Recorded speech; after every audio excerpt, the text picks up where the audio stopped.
It's summertime, and the boardwalk in Ocean City, Maryland is bustling with activity. The smell of salty sea air is interrupted by the sweet smell of caramel popcorn floating in on the breeze.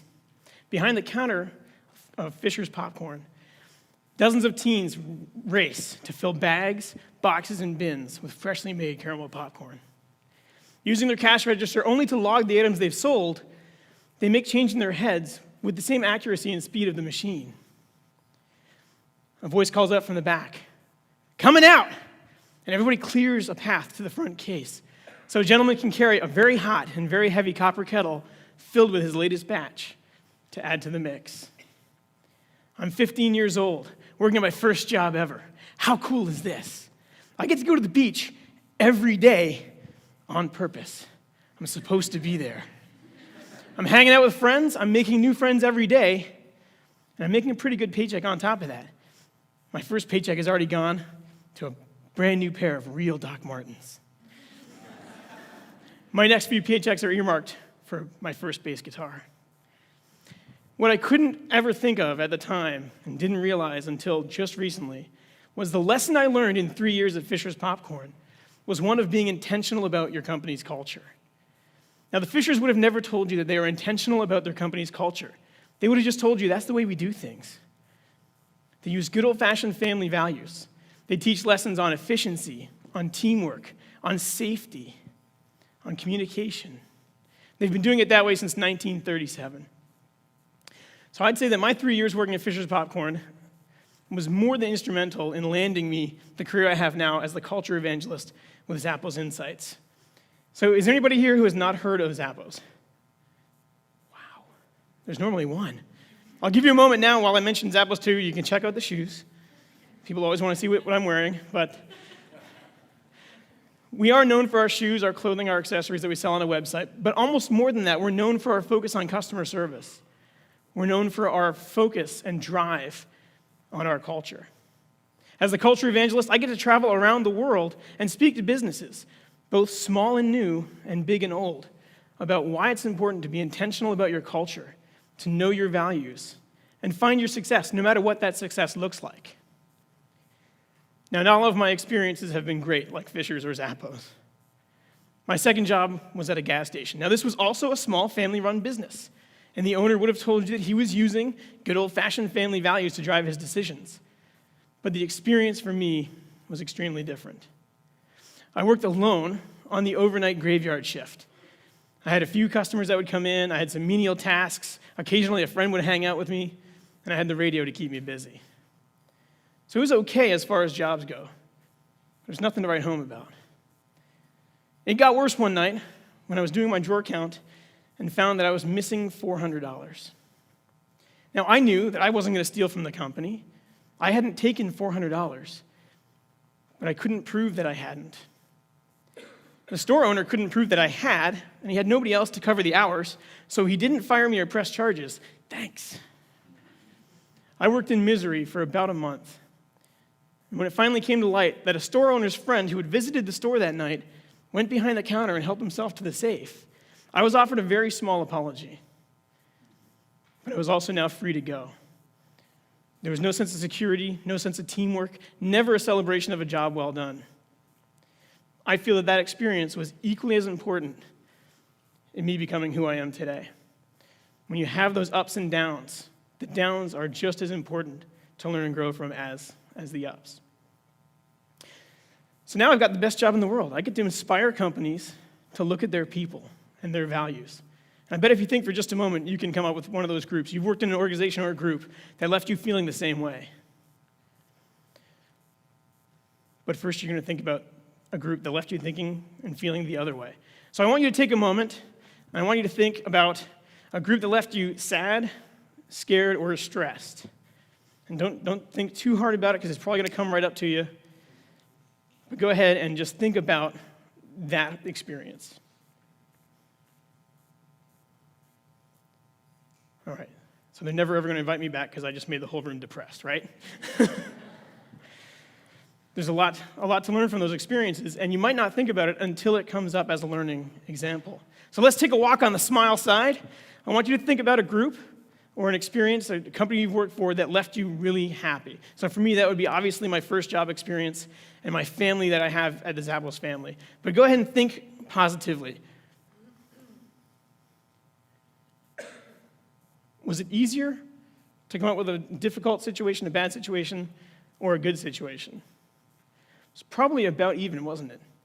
Because deep down, you know those experiences that have made who you are, and you just don't think about them a whole lot. So what was missing in the experience that was bad, that was present in the experience that was good? Chances are a clearly defined set of values or guiding principles. The vision of the group. Why are we even doing what we're doing? That sense of higher purpose. Have you ever actually addressed your own values before you address the group's values? Do you really know what drives your success? So that's what we do at Zappos. As Rob mentioned, we are one of the 100 best companies to work for, 5 years in a row on the Fortune magazine list. And we didn't start off in 1999 knowing that culture was going to be a driver for our brand, a driver for our success in our business. It wasn't until 2004, when our CEO saw that we were going to be growing and doubling in headcount in the next few years, that he realized, we've got some really cool stuff going on. And what's got us through some really hard times in the past can get us through the next stage of growth. But we have to know what it is. Now, as the CEO, he sat down to come up with the core values for the company. He made the decision that if he wrote down the values of Zappos, he was going to miss something. So instead, he asked the entire employee base, what are your values? What makes Zappos Zappos? And the big picture question, who do we want to be when we grow up? From the hundreds of employees, there were hundreds of responses. There were 37 themes that really rang true and were the most resounding values. So when they compiled those 37, they re-released those to the entire company to say, hey guys, have we taken something out that's really important? Have we added something that isn't really here? And everybody agreed, this is a great representation of who we are at the Zappos family. They narrowed the list down further because they're really nice and didn't want to make us remember 37 things. They came up with a list of 10 core values. So you can see the values are pretty all-encompassing.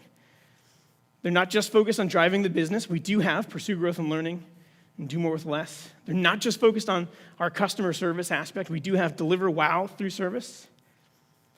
And these values cover everything we do in every part of the organization. So the deliver wow through service core value isn't just for our contact center, the folks who are giving the customer service.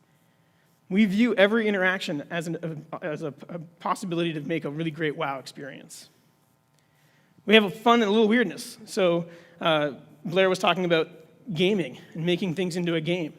Our training team is excellent at having an idea, talking about the idea, and then playing a game to cement the learning. Fun and a little weirdness also means that we get to be ourselves. So nobody's ever told me how I have to dress when I go to work. This is actually really, really dressed up for Zappos, by the way. So our CEO typically wears a Zappos t-shirt, a pair of jeans, and shoes. So I got the jacket on. Just figured I'd go one more dressy. The fun and weird side also allows us to have parades. Randomly, parades come by. They're celebrating an anniversary, maybe of Woodstock, with tambourines and maracas and the age of Aquarius blaring through a boombox. They might celebrate a project or a team win. But the core values also drive a lot of growth when things get tough. As recently as 2008, Zappos experienced layoffs, 8% across the board. It was the hardest decision we ever had to make. We were told exactly why the layoffs had to occur, and we were told that the core values weren't going to change. Let's focus on pursuing growth and learning. Let's focus on doing more with less. Our core values are actually on our name badges. So I'm not going to the office today, but I wore my badge. And if I ever need to reference a core value, they're right there for us. They're really small. I know you can't see them. It's okay. They become a part of our language, and that language is huge. We hold each other accountable to the core values. So the entire organization knows who we are. We're all aligned around these values. We use them to guide every decision that we make in the Zappos family. We actually hire people who are aligned with the culture and core values. We will fire people if they show us they are not aligned with the core values. It's not even the values themselves that make this a success. It's being committed to living the values and the culture. So your culture might have guiding principles. It might have a mission statement or a vision statement. But do you really know who you are? Would you guys agree that there's a culture here today? Yeah, anywhere you go where more than a few people are working together, a culture has developed. There was a culture driving the creation of this conference in all the communications, getting everybody lined up to speak, helping us with these talks. It's been a great culture. There's a culture right now with the group that's running the conference today. It should be a big part of everybody's approach and everybody's day. Culture isn't just a buzzword, by the way, that helps bloggers get more page views, right? So as the culture evangelist, I get to work with companies from around the world, big and small, on that approach to culture. Not about taking what we do at Zappos and doing this specifically, but figuring out who you are. What would it look like in an educational environment if you looked at who we are really? What's driving us? What's driving our students? What's driving our faculty? What's driving the community that we're a part of? And took the time to define that and live that. Well, I think it could be pretty huge. And we'll see, because there's a high school in Las Vegas that took that approach. They got everybody together, all the stakeholders were involved in a process to come up with belief statements. They believe that every student can learn. They believe that every student can earn a diploma. Very strong language there, right? They don't deserve it. They can earn it. And we believe that all students can succeed after high school. We're not just setting them up to graduate. We're setting them up for life. They're also committed to having all stakeholders involved with their decision-making processes. So you say, that sounds great, right? But Jon, what can I do? Here's the awesome part. All you have to do is start the discussion.